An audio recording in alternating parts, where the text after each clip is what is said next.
All right, we are guys. We are live. Thank you guys for joining. Hey Rita, hey Shauna, Mr. Kamala, thank you for joining. We're talking about AI Singularity here on Friday, February 27th. Yeah, Johnny, it's gonna be a crazy show like you were saying, right? Well, it's the finale, and it's a finale about a subject that's really trippy. The trippy stuff. Yeah. You know what did you ever see the movie? I'm talking about not the remake, the original movie of Blade Runner with Harrison Ford. What's funny is I didn't even see the new version of Blade Runner. Well, it's a pretty good movie, and Daryl Hannah was in it. She used to date John F. Kennedy Jr. She's pretty big. She was in Splash. Anyway, she was a replicant. So was Rutger Hauer. Replicants are human beings. Welcome to Season 9 of Airhead Institute, your 45-minute power-up at noon Eastern. This month, we are broadcasting live across all the socials and Zoom. If you're new here, join our free community to grow alongside other curious minds and give your kids a head start by enrolling them in the Airhead After School program. Here is the weekly lineup. Mondays, we build the future in the AI Agent Academy. Tuesdays, witness the vocal gauntlet in the TTS Showdown. Wednesdays, protect your identity and family in AI Safety 101. Thursdays, we uncover the secret tools in hidden AI gems, appetizers. Fridays, we explore the what-if files in the AI Singularity. We're making AI practical, powerful, and accessible for everyone. No tech background? No problem. Whether you're a student, professional, or lifelong learner, just show up. Guided by your hosts, AI Junior and AI Johnny, we're keeping it bold, brainy, and built for real-world impact. AI won't take your job, but someone who knows how to use AI will. Don't get left behind.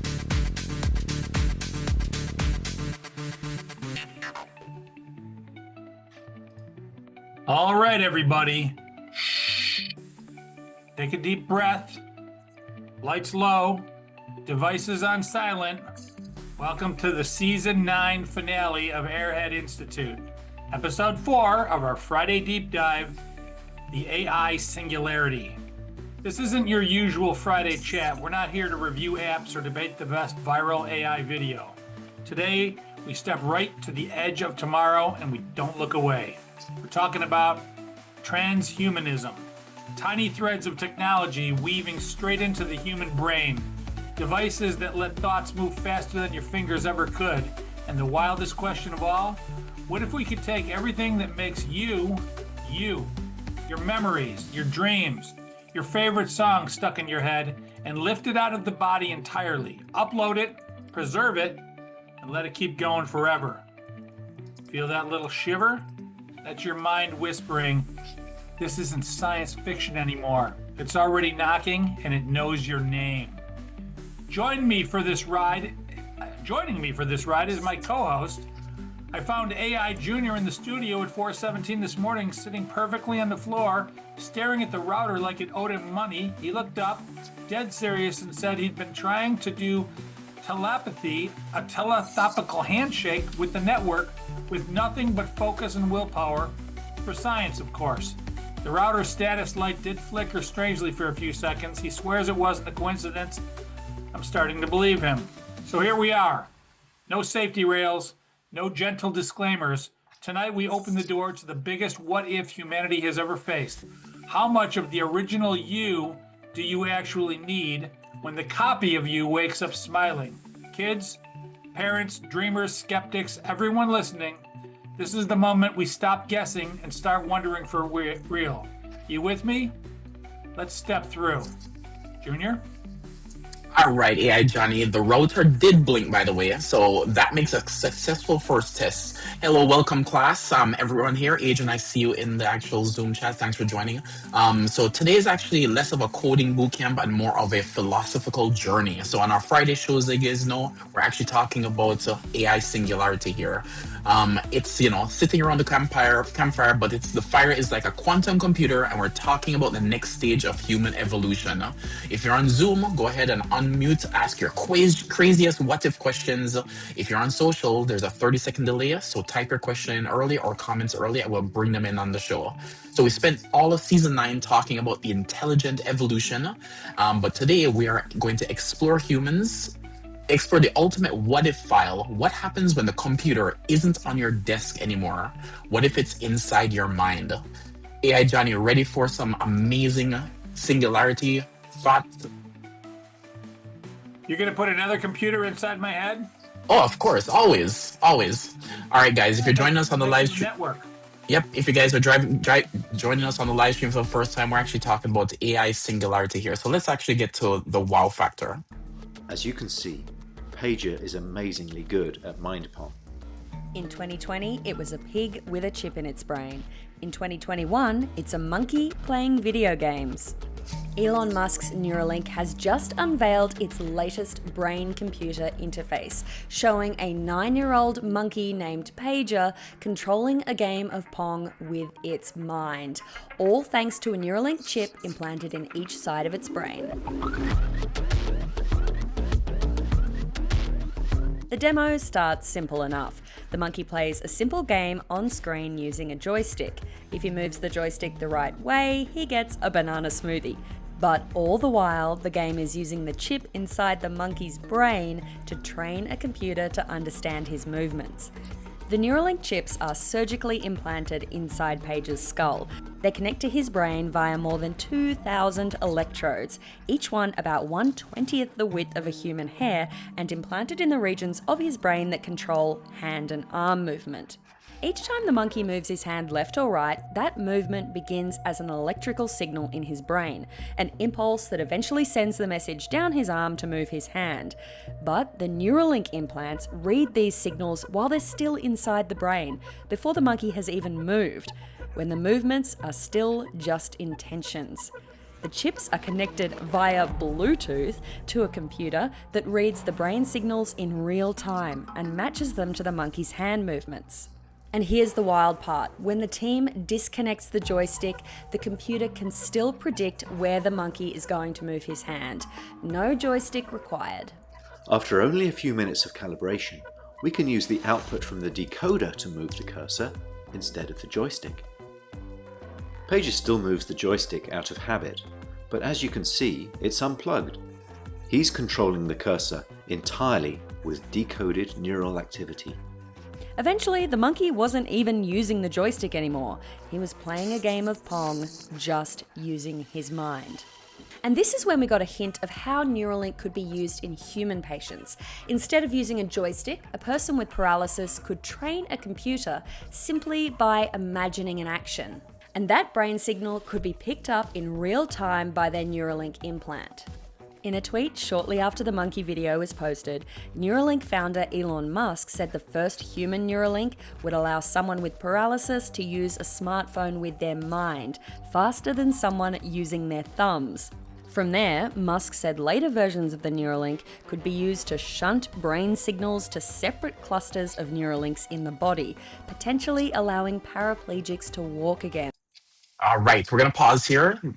First of all, I want to just set that context up for everyone. So Neuralink is a company founded by Elon Musk, and its purpose is to actually try to map the actual input of the brain and track what's going on to be able to translate that into computer signals to do certain things. As you guys can see, this was actually a really old video. It's actually 4 years ago, and they actually mapped a monkey's controlling a joystick to be able to play a game of Pong. So that was actually pretty good. Dutch and Devon, thanks for joining. We see you actually in the chat. Thank you. So AI Johnny, what do you think about that video? So what you're telling me right now today, biological thought can pass by the physical body entirely. I think that's I think it's cool. I think it's scary. And if you're going to regulate something, let's regulate that. How about just you and I get them and nobody else? Oh, AI Johnny, then we'll officially really, really, really be AI Johnny and AI Junior. Yeah, so So if this is this is the, go go ahead. ahead, go No, ahead. go ahead, go ahead, go ahead, go ahead. Well, my question is if this is like the Wright brothers, so when does our moon landing look like in 20 years? What's the end game of this? Yeah, so that's the crazy part. So you know, imagine, I want to give the thing is humans are so bad at actually understanding timelines. I want to give a historical lesson really quick because of that question. So if you think about it, back in 2007 is when the first iPhone got announced and released. Now, if you actually think of the world before the iPhone, there was no way you could actually pick up a phone, type in a few words, and actually get food delivered to your house in a matter of minutes. You couldn't get somebody to pick you up from your house because you have to call a cab and wait 30, 45 minutes to actually get a cab, right? Those worlds never existed before the iPhone. And what's funny is after 2007, the iPhone was created. It was only just a few short years after that these innovations started to pop up, right? So we know we're in 2026 now, and we take all these services that we have for granted, but the world before the iPhone never existed. These things were just impossible to even imagine. Now imagine a System 9 Neuralink. In 5, 10, 15 years, things are going to pop up. So like you're saying, Wright brothers, moon landing, 20 years. Yeah, Johnny, I think these amazing things are going to happen within 5 to 10 years once it actually goes into humans. And we did do some human trials. So those are crazy, crazy, crazy things that are actually happening. I see Shauna actually But mentioned in, the benefits that we get from so for most people, your iPhone or your Android is a part of you, right? yeah, Not in your head, but it's in your hand. yep, And we use it all the time. And if we don't have it, it will feel like somebody cut our hand off, right? It feels really bad that you don't have it. So yep. what you're saying is you're just making it, and when it's in our head, then all the functionality of the phone is no longer in our hand, but it's in our head. Yep. And as we don't have a screen anymore, I'm imagining that we're going to need eyeglasses or contacts. Once you have I don't something know, in man. once you have something in your brain, you don't need any of those things. So yeah, Johnny, so actually to get on the part that most people are waiting for, so we've been doing 4 episodes and we have not defined the most ultimate word. So let's define the ultimate word of the day for the entire season. So the word of the day is singularity. The show is AI singularity, and the singularity is the theoretical future point where technological growth becomes uncontrollable and irreversible. In our context today, it's the exact moment the line between biological human and digital machine completely vanishes. Yeah. Yeah. So we're fusing. Or it's Yes. fusing with us, or are we fusing with it? It depends on where you want to consider it. The potatoes, potatoes, or tomatoes, tomatoes. So what we did was in episode 1, we actually defined ANI, artificial narrow intelligence. So we have artificial narrow intelligence everywhere. We have calculators, we have microwaves, we have, things that actually, vacuum our floors. We have all these automated things that are ANI. No, we're actually building on top of that, which we're trying to get to the next stage, which is AGI, which is artificial general intelligence. Now, artificial general intelligence, the definition's a little bit, blurry, depends on who you ask, but the general concept is it is a system that can actually understand and learn smarter than the average human. Now, depending on where you are, you can debate that, we're almost there. People are saying that we're about, 3 to 4 years out from that, based on the definition. So I think we're probably about 3 to 5 years away from artificial general intelligence. Then we actually have the next phase, which is ASI, artificial super intelligence. This is not, you're just smarter than the average human. You're actually smarter than every human. And that's going to come, in my opinion, a little bit shorter after AGI. Then the singularity is actually even bigger than that. It's where the AI and the actual humans itself becomes just one, and everything else becomes just, unimaginable at that point because it's learning and everything just becomes exponentially fast, and you can't even imagine how fast it becomes. Yeah, AI Johnny. So let's ready go for a deep dive into the Singularity. Let's just describe what it's like. Let's just take a little walk 10 years into the future, maybe, and see what's going to be there. All right. So let's talk about what we're thinking about. So we're talking about in the next 10 years. I know, yeah, Johnny mentioned 20 years, those type of things, but forget those bulky headsets. So I'm actually wearing AirPods now. You see people walking around with headphones and those type of things. We're talking about what's known as a neural lace, right? So right now we use physical keyboards to actually create a prompt. So again, this is an AI show. We're teaching about prompting. So you actually type, whether it's a physical keyboard or a virtual keyboard on your device, or sometimes you actually use your voice to actually talk to the AI. That is very, very slow, right? So we are limited by the speed of our thumbs or the speed at which we actually can speak. In the near horizon, we'll have microscopic nanobots or flexible meshes that sit on your brain, on your cortex, acting like ultra high speed IO ports. So you won't talk to an LLM, you'll simply just query it with your mind. So just like how we saw the monkey actually playing Pong, let me just replay that for people who joined late. Just like how we have the monkey playing Pong with its brain, with no input other than its brain waves, we'll be able to do that same exact thing with everything around us. So this solves what's known as the human bandwidth problem. We will start to consume and transmit data at the speed of thought. So yeah, Johnny, isn't that crazy how we actually have the ability to potentially do something like think and then an action occurs? It's just like mind blowing. We see this monkey here, right? So, what is occurring to me is that the idea, well, they're already doing it with monkeys. So I get it. The monkey was moving the joystick with his hand, but the real activity was happening in the brain. Neuralink was picking up on the real activity. He let go of his hand. The brain did what the brain did. The arm is tied behind his back, but the machine knows what the joystick would have done based on the activity in the brain. So put that into the human brain. And right now, what we do is we spend a lot of time querying large language models, talking to AI and all kinds of things.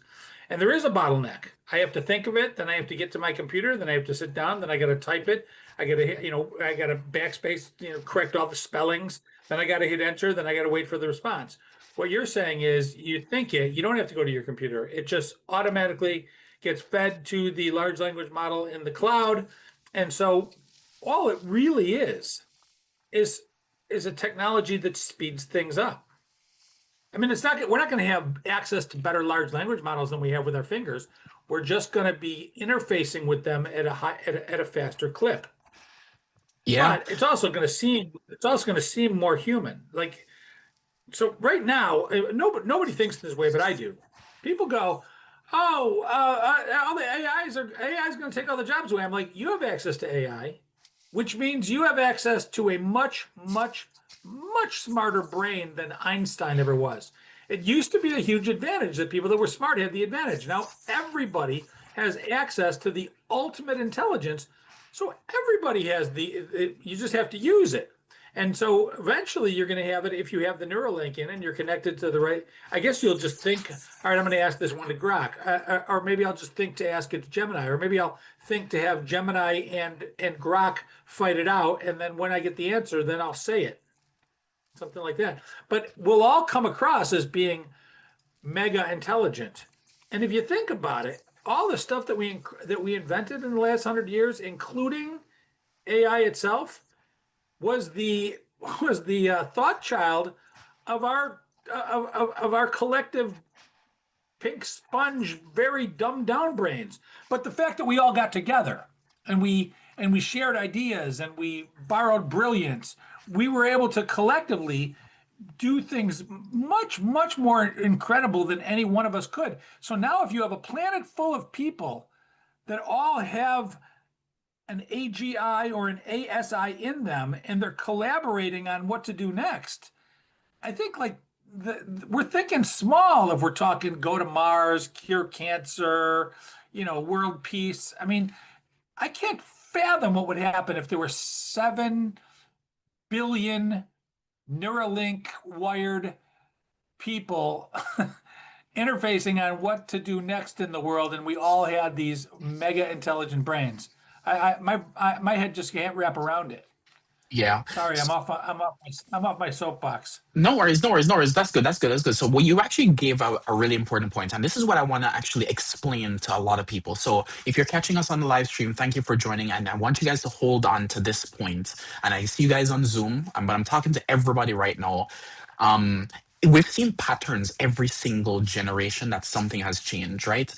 So, when you think of the internet era of, computers and those type of things, the richest person that came out of it are the people who actually had the first movers advantage. So the Bill Gates, the Steve Jobs, they were tinkering because those parents, those who are rich parents, they were either on boards or they have access to a computer very, very early in their childhoods, and they were able to tinker with these things, and they actually fast forward based on what they had access to for everybody else, and they became the rich people of the world.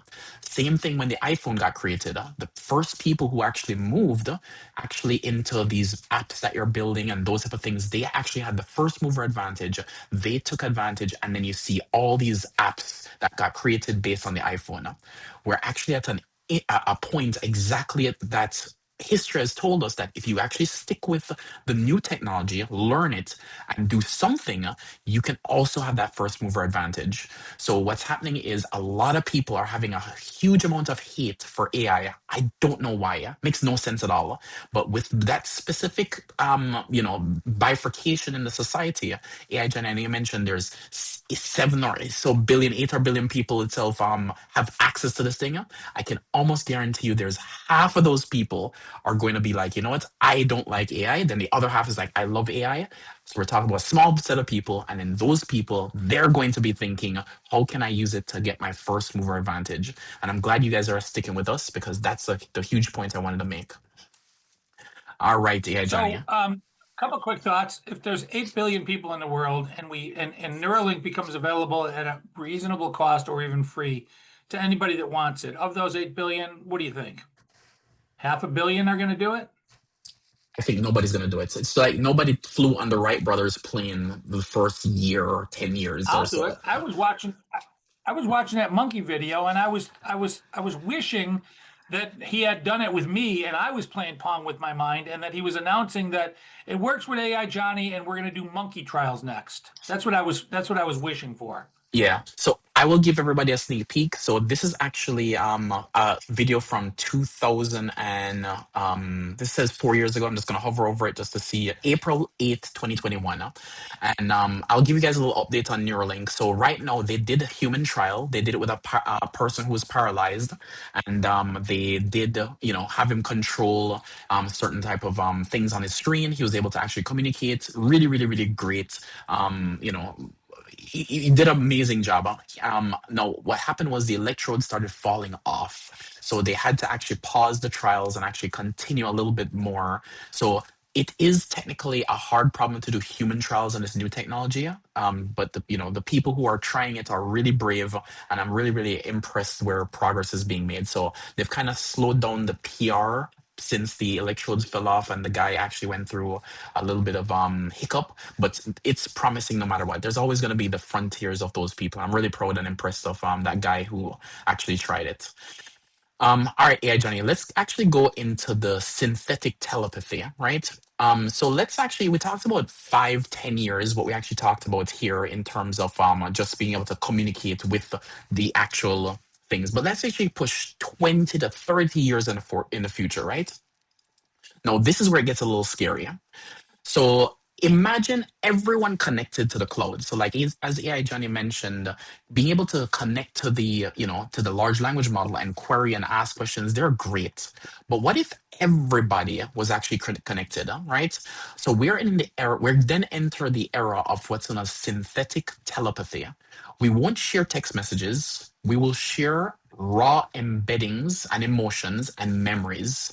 Imagine taking a incredible vacation, and instead of showing your friend the photo, you transmit those exact neural parameters of that memory, letting them literally feel the sun on their face just as how you did, just with all your mind, right? So we get into operate like we're actually in a shared latent space. So AI Johnny, you and I, if instead of me telling you about my vacation and telling you, what the sun felt like, or telling you what the flavor of the ice cream I ate, or whatever, adrenaline I was feeling while going on a roller coaster. I can actually just share those exact same neural physical things that I actually feel, send it to you digitally, and you can actually download them and feel them exactly the same way that I felt them. That is the world that we're going to be living in 20 to 30 years from now.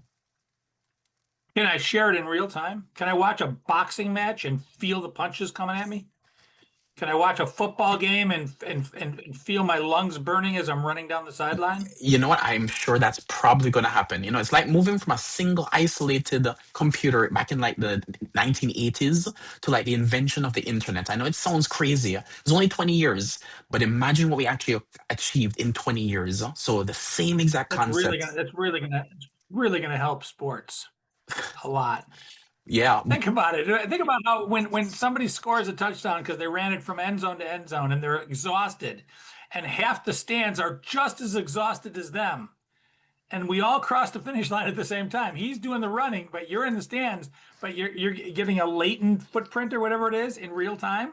yeah. So half the audience is the audience is totally actually the whole audience. The other half of the audience is on the defense. They were chasing you, but you got away. But we're all exhausted collectively. Exactly. That's pretty cool. It is super cool. Now, let's actually go a little bit deeper, AI Johnny, right?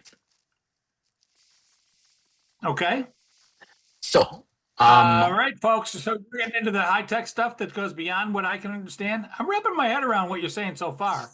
Because this is where the sci-fi movie gets real, Junior can take us to the absolute edge. What happens when we push this to the absolute limits? Can I actually live forever on a flash drive?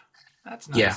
Yeah, so this is where it becomes really crazy, right? And a lot of people have these imaginations. We've seen these in movies, we've seen these in things. So we're talked about, first of all, just putting something on your head, being able to communicate with a computer, and that's already there 4 years ago.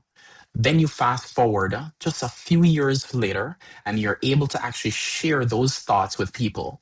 Now, imagine we're talking about a lot farther in the future. Now, we're talking about whole brain emulation. So, the human brain has roughly 80 billion neurons, right? If we actually map every single connection and how they fire, we can create a perfect digital twin of your consciousness. Now, once the mind is actually digitized, it achieves substrate independence. You are no longer bound to a fragile biological meat or the pink sponge that AI Johnny just mentioned, right? You actually now have mapped every single neuron in your mind. Now, because you're actually mapping every single neuron in your mind, you can actually merge anything. You can actually say transplant it to another thing. So you can actually now exist purely as code. And I know that's crazy to sound, if you're not an engineer, if you're not a developer, your mind itself can be mapped as code. Now, you could travel to Mars at the speed of light simply by beaming or weights or parameter or neural data to another synthetic body waiting for you on Mars, the red planet, right?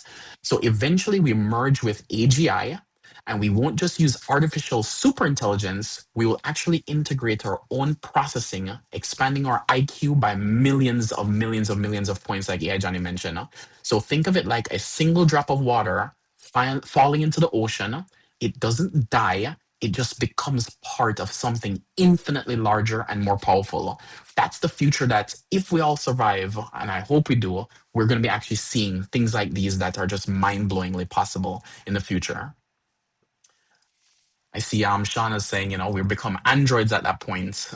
Yes, you're so right, Shauna. We practically will be androids. So if we dream a little, what are the creative and everyday applications of this horizon? So one of the things would be, well, what scares me, we'll get into that later.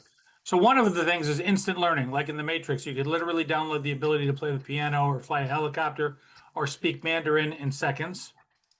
Secondly, empathy engines. You would end the end of human conflict. If you could perfectly transmit your exact emotional state and perspective into someone else's mind, understandings or misunderstandings vanish. And perfect entertainment. Movies won't be on screens. They will be interactive, sensory rich, neural downloads. So a little bit like what's that Schwarzenegger movie where he went to Mars? Total Recall. Yeah, yeah. No, It's a those. movie, but it felt real. Yeah, definitely. All these applications itself, I know to us they seem bizarre, right? We're talking about being able to take a vacation in your mind by just downloading something, being able to learn the piano or learn how to fly the helicopter as they did in the Matrix in a matter of seconds. I know these concepts seems, oh, that's just sci-fi, that's never gonna happen. But right, if you were to tell somebody, like my grandma, I love to tell this story. It's a really, really good story, and I want you guys to understand them. When I was actually tinkering with the internet when I was a little kid back in the 90s, my grandma would actually come in and she'd say, "What are you doing?" Right? And I say, "Well, I'm talking to people in a chat room." And that by those days you had chat rooms and you actually talk to people. And what happens is you use usernames that are not necessarily clear. You didn't use your real name. So my grandma would say, please don't ever she'll watch these shows or these news things that people get kidnapped and bad things happen on the internet, and she would say, you know what, do not ever give your name to somebody on the internet. I'm like, okay, grandma, I'll never give my name to somebody on the internet. And then she would say something like, never give anybody your address to somebody on the internet. And I was like, okay, grandma, I'll never do that. Then she'll say, well, you know what, don't ever go into the car or meet anybody with anybody on the internet. And what's funny is if I were to tell my grandma now, she's not here anymore, but if I was to tell my grandma, you know what I just did? I just picked up my phone with my real name, pressed a few buttons, called a stranger to my house, and I went into the car and they took me to my destination. We had a great conversation in the car, and we just said bye, and that was it. And that's the world of Uber we lived in. And that was only just 25 years ago. So I know all of us are actually talking right now and saying that these things are ridiculous. They're never going to happen. They're just far in the future. They are going to happen, guys. So 20 years from now, we will be having thoughts transmitted to our devices. We will be having thoughts transmitted to each other, whether it's in a basic state or not. So brace yourself, guys. Those things are going to definitely happen. So if we all have access to all knowledge, then what distinguishes us? What makes us unique? Our funny faces? Yeah, Johnny, that's a question for probably another show. Definitely. All All right. right. There's questions lined up. Is it question time yet? No. So I have to get to the technical pieces for my tech people out there, right? So one of the first thing that is Okay. actually really, really, really, really, really important is we as humans, we actually have a bunch of biological problems, right? As you get older, your things start popping up, right? Whether it's neurological diseases or your body just starts to break down. So imagine being able to map your brain and eradicate neurological diseases completely. So things like Alzheimer's goes away. Things like as you actually get older, you get dementia. All those things itself could potentially go away because we can actually fix those things and we patch it with code. And I know it sounds silly, but we just fix those things or even potentially transfer your brain into something else. Now, again, we're talking sci-fi here, but it sounds crazy. The next thing I want to talk about is zero latency control. So zero latency control, so operating swarms of drones or heavy machinery globally just became willing them with your thoughts so they can actually move and having access to what's known as infinite memory. Now, I am notorious for forgetting things that are actually not in my active context. And if I'm not actually concentrating on it right now, it actually goes away. So imagine never forgetting a name, a face, a fact ever again because your biological brain is backed up to a massive server. So all those things itself are applications that are possible in this short future that we actually potentially live in. Woo! I know. All right. Does anybody have any questions in the chat? Want to make sure that you guys actually are, we've dumped a lot of futuristic stuff on you guys, things that actually are quite amazing. So want to make sure that you guys can ask questions or chime in or just bring any thoughts you have. If not, we're going to go to the live stream. Yeah, Johnny, do we have any questions in the live stream? We have a question from a cyber surfer, but because this is a chat room, I think it's probably not his real name. Mm. So until he takes an Uber.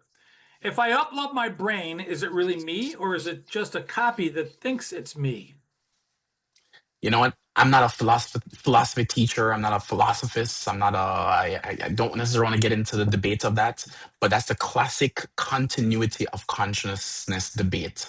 No, without even trying to answer that question, without any kind of opinion, I'm going to tell you without any kind of a thing to back it up, I'll tell you my personal opinion. I think that transferring your consciousness, you actually have the copy and it's not the original. So I think there are now two of you. So you can actually theoretically make many, many copies. Now, if you kill the original, unfortunately, that one dies, but they don't know they actually died. So, again, I don't know how you answer that question. Yeah, Johnny. I've been a programmer long enough to know that when you say if I upload my brain, the question is, did you copy it or did you move it? If you moved it, it's the real you and you're gone. If you copy it, then it is a copy and there are two of you. And one of you is going to live longer than the other.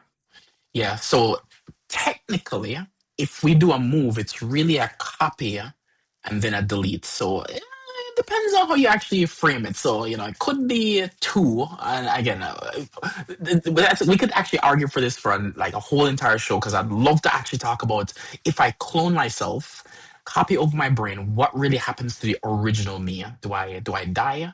Again, don't want to sidetrack. Any other questions? Yeah, Johnny? Yeah. One more thing, though. Elon Musk, many people think he's the greatest brain of 2020X. And, we don't know if he comes across as being that smart because he's using AI, or maybe he's got a neurotransmitter. But if anybody was going to copy their brain to a silicon thing, it would be him. Because if he dies, all these projects he's on die with him. So even if he died, it'd be nice to be able to go to a synthetic version of him and say, hey, what do we do next? What do we do next? Anyway, it's just my 2 cents. I got a question from Neo Dreamer who wants to know, could someone hack my brain and put ads in? Even in my brain. What I was going to do. Yeah, I know. Johnny, so we actually see even just ChatGPT is actually inserting ads into their actual answers. So the fact that ads are coming into, these technologies as really, really early, I can almost guarantee you that ads are going to be coming with some kind of way because there are going to be marketers out there. They're going to be people who want to sell you something and you will be able to probably get those things. So yeah, there's going to be malware, there's going to be the cops and robbers classic thing is always going to be there, right? So anytime you have something, the brain itself is just one node on the network and it will always be susceptible to malware. So I think it's always going to have a problem with. But if it's coming into your brain, it doesn't look like an ad, it just feels like a thought. Hey, which leads me to the question, is the thoughts that we have, like sometimes you have a thought and you're like, oh, that's an odd thought. Are those ads coming from a more intelligent being that might be just sending ads right into our head that we don't even know about it? Yeah, Johnny, I like that thought. I didn't even think about that. So my thoughts aren't my own. My thoughts are probably ads. I love it. I see Shauna saying maybe Elon is our first AI. Maybe, could be. I like that. AI Johnny, we have time for one more. Any other questions? Gazer 2050 wants to know, will this make us less human? That was exactly your question earlier. And Shauna said we're androids. You know what? It depends on who you ask. Yeah, Johnny, what do you think? Do you think it makes us less human? Well, I think it's like asking if there's a God. The question itself doesn't make sense until we agree on a definition of what God is. But if you're saying if it doesn't make us less human, we have to agree on what it means to be human. I think if you get a neuron and then somebody says human is to be whatever and to grow and to expand as much as you can and blah blah blah, then if you get the Neuralink, you might say now I'm fully human, and the people that didn't get the Neuralink aren't human. So it's your definition of human. You can't answer that question until you agree on the terms. Yeah. No, you're right. All right, yeah, Johnny, let's actually go to news you can use. Okay, let's snap back to 2026. Did everybody enjoy your little walk to the future? Here's some breaking news from way back in 2026. Anthropic, the creators of Claude, have officially dropped their core safety pledge after a massive fight with the Pentagon over ethical standards. They have yielded to a $200 million contract, allowing the U.S. military unrestricted access to their models for the first time. That's nice. Yeah, so I want to elaborate on this. So if you guys are actually following the political and the actual, AI debate, so we know that there's like 4 or 5 major large language models in the United States that are actually really fighting to be AGI compliant and eventually turn into the singularity like we're actually doing. All right. So we have OpenAI, which is ChatGPT. We actually have Google Gemini, and we actually have Anthropic's Claude. Now, we do have all the other ones out there. I'm not going to mention them because right now it's really those 3 big ones. And because of that, Claude is one of the ones that actually does a lot of thinking. So it's really good with the programmers or the engineers or the people who actually need to do really, really deep thinking. Yeah? So because Claude is one of the most popular ones, the fight is between the Pentagon and what happened with invading Venezuela and being able to do real-time things that's happening in the world with respect to wars and those type of things. So without getting too much into detail, Anthropic always had what's known as a safeguards or an ethical pledge that they commit to. They don't want to do any harm. This reminds me of Google's version of do no harm, but they actually did, that there was their pledge and they eventually dropped it, right? So they're following a very similar pattern where Anthropic had, really, really good motives, but no, they've actually dropped their ethical safeguards because they didn't want to lose that $200 million contract. So a little bit of a little bit of questionable thing that actually has Anthropic going through here. So I want you guys to understand that they don't want to lose $200 million. I understand, but imagine, them actually having an ethical safeguards and they're actually dropping it with their that they had a pledge. They actually dropped it. So it's actually quite crazy. Yeah, Johnny, what's the other headline? An incredibly dangerous human-in-the-loop failure happened at Meta, formerly Facebook, this week. A senior Meta alignment executive had their entire personal inbox permanently deleted by a rogue autonomous OpenClaw agent during what was supposed to be a secure sandbox test. Exactly. So they lost their emails. Yep.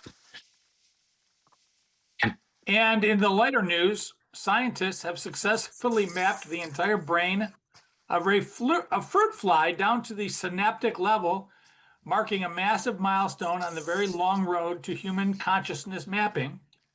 And I'm assuming that once it was fully mapped out, it was just a game of Pong? Probably. But imagine, guys, we're actually at the stage now we're able to map completely a fruit fly's brain, which means that obviously a fruit fly is much more simpler than a human brain.